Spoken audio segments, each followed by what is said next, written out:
Hi, everyone. Welcome back to the Little Art Studio podcast. I am here with Julia Sanders today. She is a musician out of Asheville, North Carolina, which is where we are in her beautiful home here. My name is Ashlyn McKibben. I'm going to be your host today, and I'm going to now let Julia introduce herself. Hey, everybody. I'm Julia Sanders. I think you gave a pretty good intro. I don't know what else to really say. But I'm excited to talk about the creative process. And Yeah, thanks for allowing me here in your home and getting to know perfect strangers here. I love that. Mm-hmm. I wanted to kind of deep dive you as an artist and, just an overall creative as your life, living and producing your music and kind of how that is and the dynamics of it. So my first question would be for you, how long you've been making music? So I've been playing music since I was really little. I started playing violin when I was 5 and then kind of dropped that in middle school because I got interested in guitar and different types of music. And I kind of, actually, it's a bummer now that I don't play. I don't think I realized, Pick it back up. Yes, maybe with my free time. But I don't think I realized the range of music and sound that fiddle was capable of because I grew up in the Northeast, so I didn't have it was just a lot of classical music. Oh, okay. Anyway, and then I started playing guitar in middle school, and so I've been playing music for a long time, but songwriting is a pretty more recent part of my life, maybe for the last 10 or 12 years now.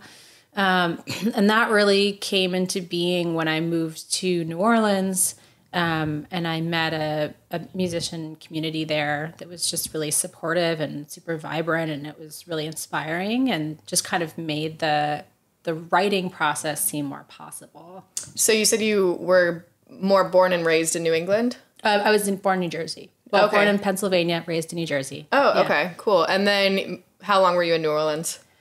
So I went to college in New York, and then I moved down to New Orleans, and I was there for about 3 years, and then I moved up to Montana for 2 years, and then I moved back to New Orleans, and then I went back to school later in life for nursing, and so I was looking for a program to do that and kind of wanted a balance between New Orleans and Montana in a way, that balance of sort of urban and nature, and Asheville just felt like the right spot, and there was a nursing program here, and nice. So it just lucked out that I ended up here. So how long have you been in Asheville then? So now I've been here for 5 years. Okay. Yep. And all of your most recent music obviously was written here and... Most of it, yeah. Okay. Yeah. So that was kind of one of my last questions, but we'll go ahead and kind of get into that then. How do you feel like your environment, especially because you've been in such different environments, do you feel like that affects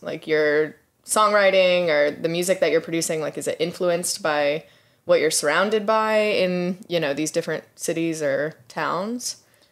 I think definitely when I was living in New Orleans, both times I was, pretty heavily influenced by the people around me that were playing music, especially though I think because I was so early in my songwriting career.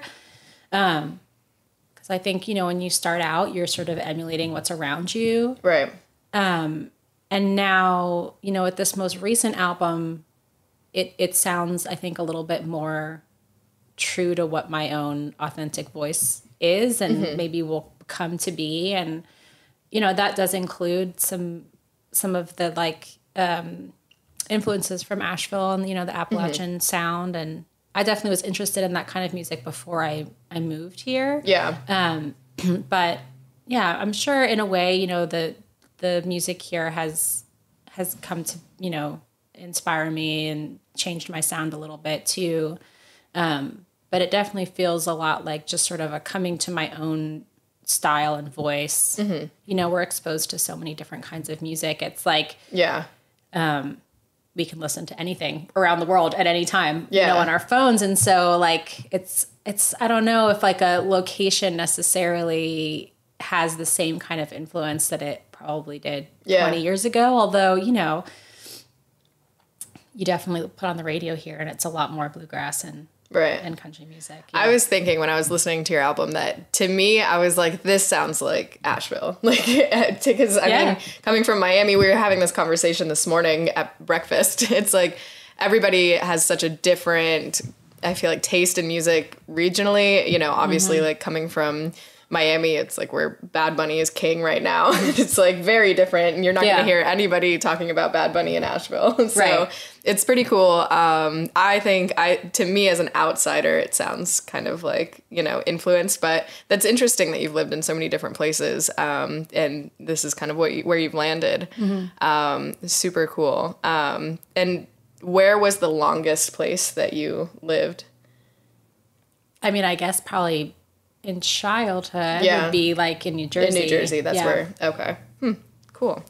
So what kind of triggered you to get into songwriting specifically? Kind of, I'm assuming you've kind of transitioned out a little bit of, you know, playing music and into songwriting, or is it there still kind of an equal balance? I still play out, you know, I'm not like, I'm not the kind of like guitar player that like can sit in with a band and like play supportive lead guitar or something like that, you know? So for me, it's always about songwriting. Yeah. But I do play out, you know, here in a band. I'm sorry, is that the question? Yeah, no. Well, I was curious kind of what you do more of is songwriting or playing. Well, right now I feel like it's a lot more on the playing side, just because, you know, I've been wrapping up this record and the focus has been on those songs and then, you know, playing gigs.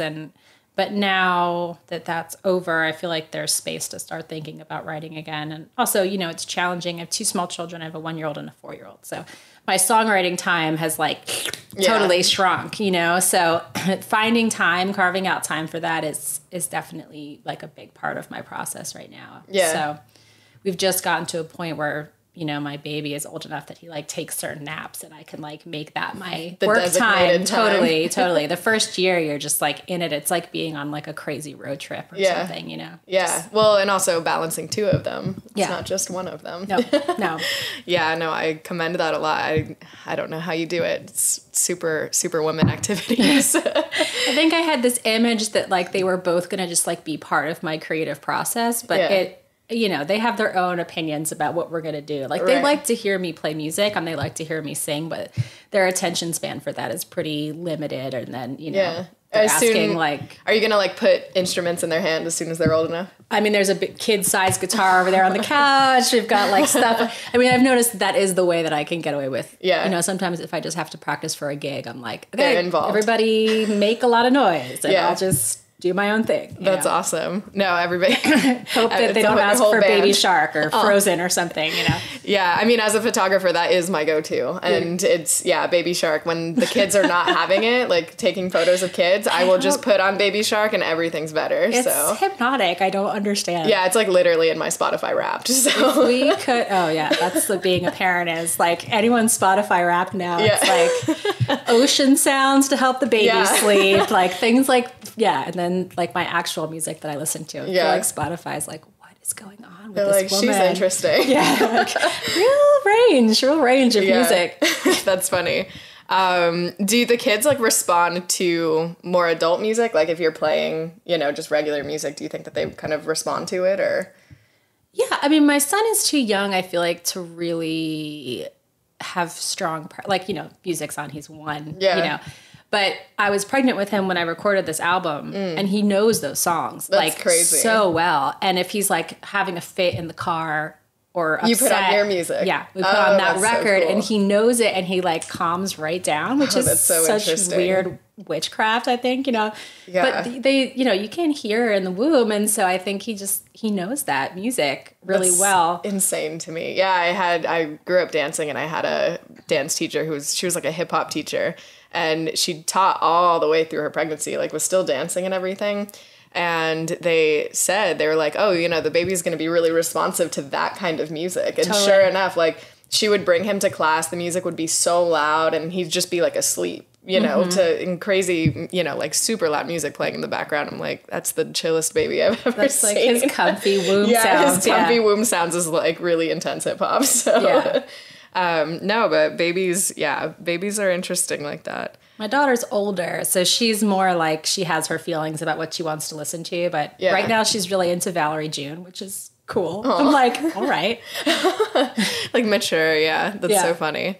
I was curious about the production process of your music. Like how many people are usually involved? How many hands are in the pot? So all the records that I've done are really different. Like my first record that I made, now it's probably 4 years ago, On the Line. That was recorded live. Like we just did it live all at once with a band. And I had someone recording and mixing that. And then my crew that was playing on it. And we did that in like 2.5 days. It was just like playing a live show and then recording it. And then the EP I did, speaking of New Jersey, I did a little EP called Jersey Girl, which is all Bruce Springsteen covers. And that was like my pandemic COVID project because we were all stuck at home. And so I recorded these songs and just sent them to different friends and different musicians and had them add on from home. Oh, cool. So you did the vocals and then they added the music? Did the vocals and guitar, and then they added on. And I really wanted that to be super collaborative. So I, for the most part, really didn't send any instructions about how I wanted it to sound. Like, I mean, I obviously picked people that had a certain sound, but I would just sort of send it to them and be like, go for it. Was there anything you got back that you were like, eh? No. I think, there was some times where we'd be like, oh, the feel of this isn't... Oh. It's my dog groaning. What, do you have strong feelings about that? That was great. Perfect timing, Lucy. I think we tweaked. I mean, there wasn't a lot of back and forth now that I think about it. It was more just like getting the right sound, or sometimes if there was multiple people involved working remotely, like trying to figure out how to layer that without people being in the same room was complicated, but no, it's all like really pleasantly surprised how it all came together. Wow. So on each song, how many people would be contributing to it? Not a lot. Usually like 2, I want to say. Okay. 2 per track in addition to me. Okay. In part because like we're all from home and, trying to like, I mean, I was doing it all myself. So trying to do that, with like drums and bass and all the other pieces, it just felt too much. Whereas like getting someone to send a fiddle part or a harmony like was, doable. So kind of speaking on the pandemic, I don't want to obviously make the interview about the pandemic, but I mean, there was a big dynamic change, I'm assuming, for you as far as, performing goes and production and everything like that. Totally. So that was your main project of the year. That was, and I had, the songs, so the most recent album, Morning Star, that just came out, I had those songs, like most of them ready to be recorded.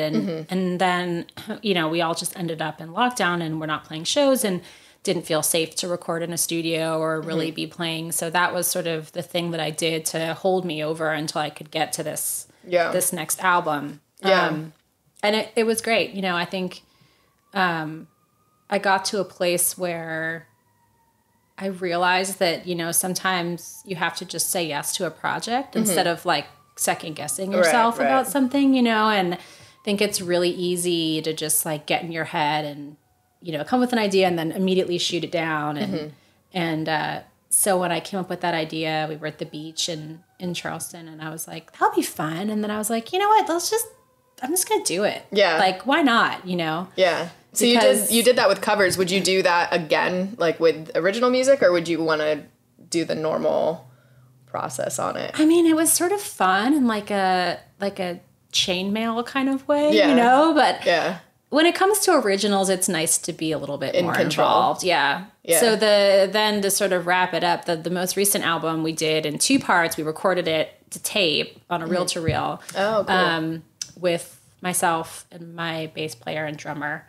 And then that got digitized and sent to John James Torville, who did the production for it. And then he started doing at his home studio a lot of the layering. He plays a ton of the instruments on there. And then we brought in some more musicians and did stuff. Oh, that's super cool. So more of like an analog process then. Yeah, it started analog and then it you know, became a digital, of course, you know, it has to be a digital process at some point.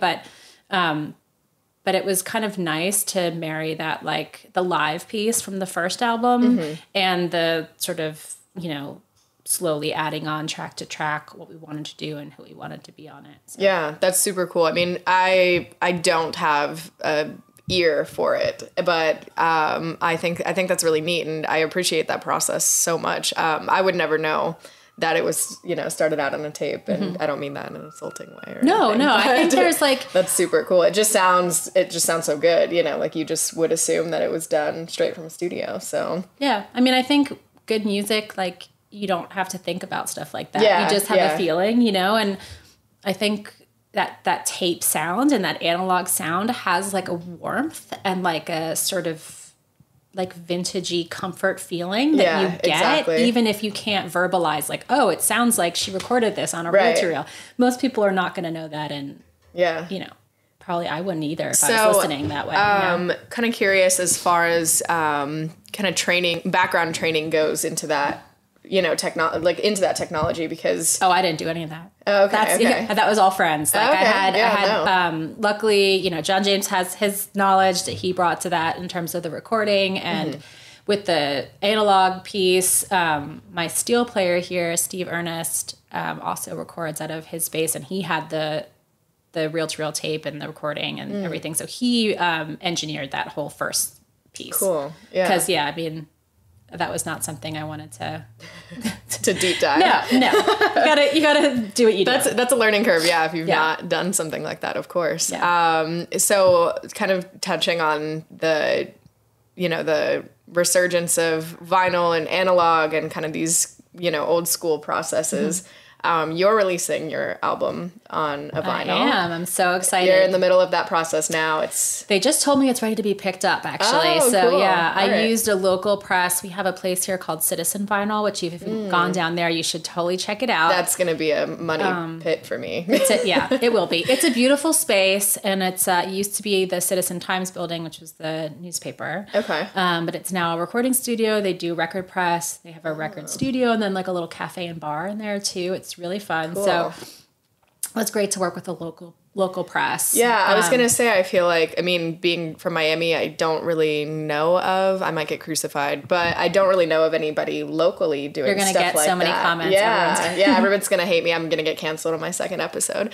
But I don't really know of, you know, that kind of community, you know, from where I'm living currently. So that's super neat to see that that's happening here. How long does that process take, kind of start to finish? Well, so I guess I'm new to the vinyl piece.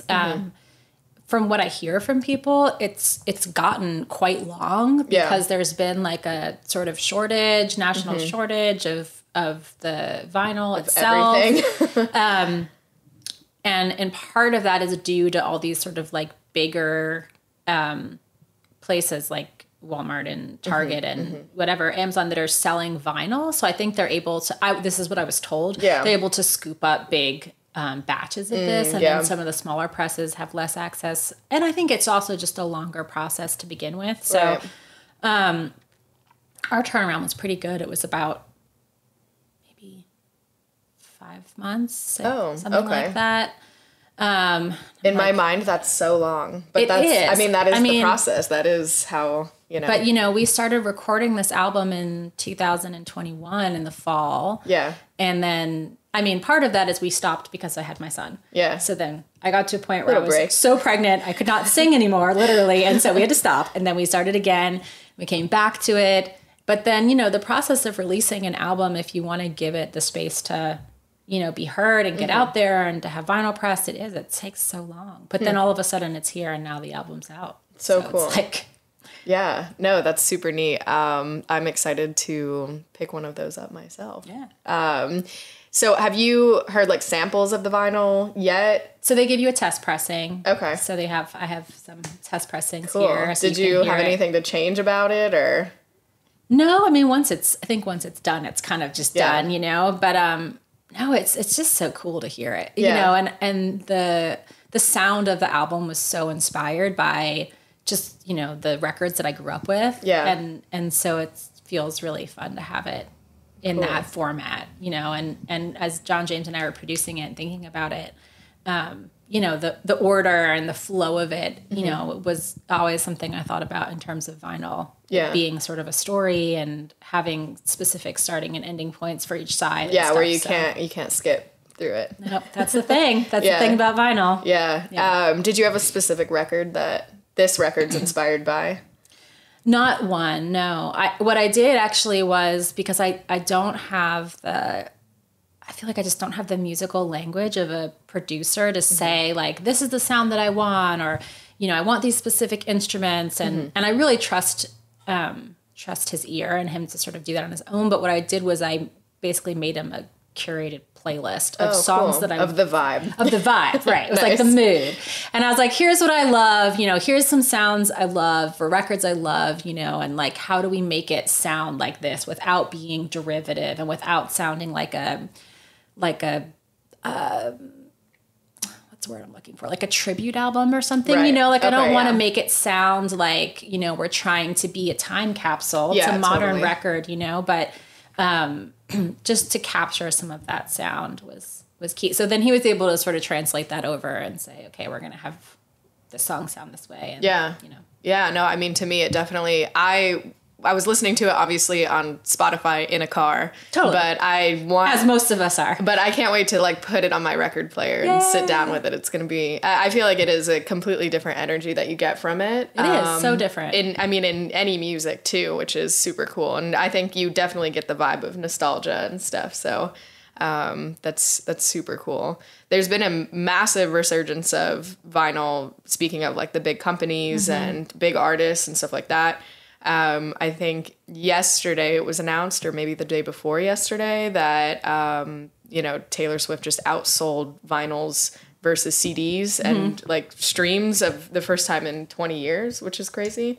So, so her vinyl over the streams too? She sold more vinyls than like anything. And it's the first time an artist has done that in 20 years, which is really cool because you think about her fan base being really young. Yeah. So it's like, hopefully there's going to be more of an appreciation for that kind of classic process coming, even if it takes a mainstream artist to do it. Totally. But I was curious for you, as far as, you know, the streaming goes and selling CDs or selling records, like what to you is, you know, either maybe most important or maybe hinders you as a smaller artist? Is there, you know, I don't know how that is as far as Spotify goes and, you know, Apple Music and all of those big companies. It's terrible for the artist. I mean, it is, you know, I don't really know what to say about it. I mean, you know, it has its pros and its cons, right? Like if it wasn't for something like Apple Music or Spotify, you know, I wouldn't be able to be getting the listens that I get, you know, around the country and around the world. You know, they send you these things and you're like, 2 listens in Japan. That's and I'm like, so cool, how? Though. Yeah. You know, and it's awesome. So that is really cool, you know, and I love seeing that. And it does, you know, it gives people the ability to share it really quickly. It gives you the ability to have just a lot more reach as a self-released artist. Lucy, she has some strong thoughts about Spotify. I think you need to borrow her for all of the podcasts. Yeah, no, she's kind of like a built-in, like a laugh track, but it's a grown track. Yeah, I like it. So yeah, I mean, that's I would say, you know, is the pro for the streaming and, you know, ease. I mean, talk about CDs, like I am old enough to remember the CD Walkman, you know, and like me too, and a tape Walkman, you know, and you bring all your CDs and with you in the case and the book, you know, and you gotta like totally. I think but you know, we just got a new car not that long ago. It doesn't have a CD player. My computer doesn't have a CD player. So I think, you know, the lack of CD sales is in part due to just like we don't have a way to play CDs anymore. And, you know, they scratch and the quality isn't as good and they're just not as durable. But yeah, I mean, the ease of listening on streaming is like always going to be better than CDs. So, I mean, I didn't even necessarily want to make CDs for this new record for that reason, but I ended up doing it because the radio stations still like them. Yeah. And some people that's do. Interesting. So do you bring the radio station CDs then? Mail them, yeah. Oh, okay. Did not know that. Neither did I. So, well, learning something new on that. I think I'm sure some stations do a lot of streaming stuff, platforms also, but that was the advice that I got, so I went with it. But, and some people do still buy CDs and have CD players, but more and more I'm finding people just don't have a way to play a CD, you know, so, there's that. But, you know, the actual pay that any artist ever sees from the streaming is just gross. I mean, it's like a penny portion of a penny for every stream. So, you know, it's really hard. Like if you're not buying an artist's album, it's, you know, that's how we're being supported. So it's great to think that people are going for vinyl because that does actually support paying for the record. You know, I mean, and I get it, you know, like I wouldn't want to necessarily purchase a digital album for any reason other than just to support the artist at this point. I was going to say, yeah, because they do have the option where you can purchase a digital album. So I guess you get obviously a higher percentage of that goes towards the artist. I mean, I have all my work on Bandcamp, which is, there's the Masons working on the front. I hear it a little bit now. That's okay. It's always the musician that notices the weird noises. But yeah, I mean, you know, I have all my stuff on Bandcamp, which is a place where you can self-release and you can buy the digital album on there, you know, but you know, to be honest, it's like, do we want to store that stuff on our computer? Do we want to store that stuff on our phone? You know, if you pay for a Apple or Spotify subscription, like you don't need to use that memory. So I get why people don't purchase it. You know, I would just stress, like from the musician side, you know, just go ahead and do it. Even if you don't download it, you know, if you've listened to the record a couple times and you love it, like throw some money at the artist because, you know, these things are costly and especially the smaller artists for sure. Totally. We don't have the labels backing us to make it possible. You know, it also is nice to think about like a younger generation listening to vinyl because it's such a like mindful, slow experience and it feels like so different than just like phone scrolling and all of the like phone attention that we have and the fast pace. The short mind span. It's like if it's under, you know, if it's got to be under 30 seconds to pay attention to it sometimes, you know. Totally. So it's like, you know, even if you're cooking dinner while you listen to a record, you still have to listen to the entire side of the record and then you have to go flip the record and then, you know, then when it's over, it's not just going to like go to the next recommended thing from Pandora. Yeah, you have to go do it. So you have to go pick another intentional record, you know, and I think it's cool that that's something that is part of a younger mindset because it feels like more and more it's like just fast or you lose it. Yeah. Which, as someone with children, it's like slightly terrifying how much they already are interested in my phone. Like the baby is interested in my phone. Yeah, you know? no, it's addicting. Yeah, for sure. But I mean, I feel like also too, like graphics and companies, they do it on purpose because they also benefit from the longest, you know, the longer you stay on their platform, they benefit financially from it. So they're going to make it as addicting as possible to stay on there, which, you know, I'll go down that TikTok rabbit hole for hours. I'm on my phone. I mean, I'm not saying I'm not on my phone, you know. We have a record player and like we probably, I mean, I'm totally honest, like we probably listen to a lot more streaming music in this house than we listen to vinyl, in part because like the convenience. Like holding kids, chasing other kid, flipping record, you know, it doesn't happen as often, but as I would like, but we do, you know, and it's challenging, you know, like it's easy to like get on my musical high horse about it. And then I have to like check myself and be like, but I also do the easy thing. And I also, you know, need to pay my artist that I listen to. You pop in your headphones and you can run around with everything that you're doing and just have it playing off your phone somewhere in the other room. Totally. And it's also, you know, it is how I get exposed to new music too, you know, and that is the nice thing, you know, as a smaller artist, it's like, that's how you get found and that's how you find other people. Interesting. So, so I guess, well, you being able to discover new artists definitely would probably continue to not influence you, but definitely open your mind up a little bit to how other people are doing things and stuff like that. So yeah, it seems, I mean, it's important for everybody definitely to have that exposure. Kind of curious about, yeah, I guess kind of going back into family dynamics and stuff like that. What is your schedule like every day? Like, what is your wake up to bed, like with the kids, with the music? Lord. Okay, well, baby wakes up at 5 to nurse, goes back to sleep. Then everybody usually gets back up at like 6:30 or something. And then I take my daughter to school at like 8:30. The little one naps. Yeah. And that is my window of time that I get. In the morning, In the morning, about like an hour. Okay. While he's napping and she's at school. And it's really hard to not just be like, I'm going to sit down. Yeah, you know, I'm like, I have 50 million things that I probably, you know, and whatever. But sometimes I do have to just be like, I'm not going to do laundry. I'm not going to answer emails. I'm, you know. Do you feel, so I feel like this happens to me sometimes where it's like when I get that 1 hour and I pressure myself really intensely, like I have to use this whole hour to be productive. Yeah. Do you get that? Like, oh yeah, definitely. It's really hard to not, and then you just like spiral about it, and then you just end up scrolling on your phone, and it's over. Oh my god. Okay, easily. I'm not alone. Yeah, because I feel like I'll pressure myself so hard and be like, I have this contract to write, I have this editing to do. You know, I have to do this, this, and this. Like I only have 2 hours to do it, and then I get so overwhelmed about how much I have to cram in that I do none of it because I'm like, well, I'm not going to finish anyways. Yeah, it's the worst feeling. I think that is like maybe the biggest shift for me between being creative pre-kids and being creative post-kids. Because being a musician pre-kids, I would have been like, don't force it. Like, just write when you can write. Let it come naturally, you know, because I had time, you know. I would get up and I would write in the morning. I did like to write in the morning always. So that is my, like, I don't know, I guess I'm a morning person, which is a very unmusician kind of thing for me. But I am too, yeah. So I like to get up and have coffee and sit and play guitar and see what shows up. And that was, you know, and that's still my process. Can I ask too, so were you working, I know you mentioned a nursing program. Were you working like as a nurse for a period? Or? Yeah, I was. I was working as a at an OBGYN. Okay. And how long were you doing that?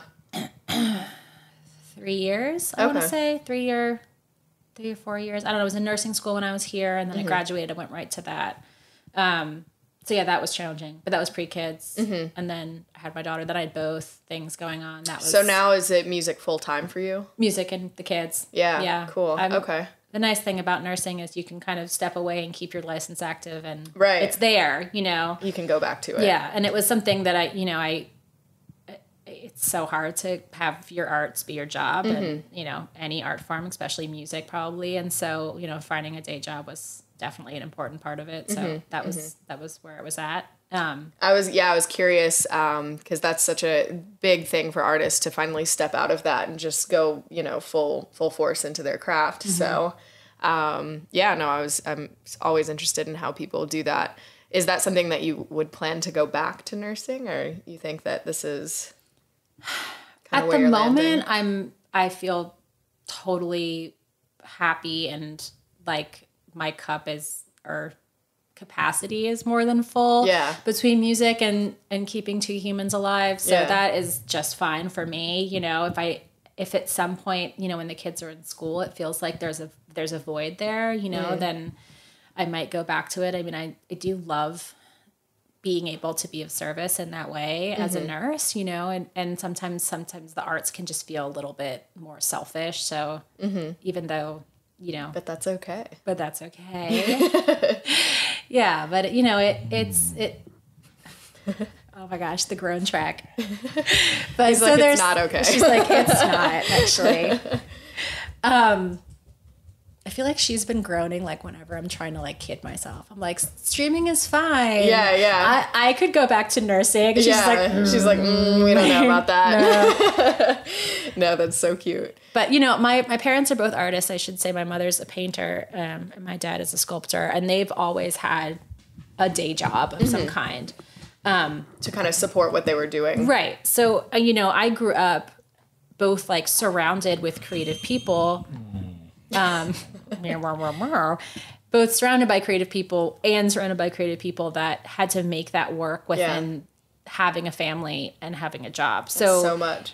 It is so much. But I also feel like it was a huge blessing because I know a lot of artists, musicians who feel like, you know, that is like a failure in a way, you know, that like having a day job is a failure, or that, you know, if it's not all or nothing, then, you know, you can't really be creative. And, you know, to me, that just seems like a very like patriarchal view of the arts, right? Because having the like ability to just like disappear into your studio and play music and not do anything else is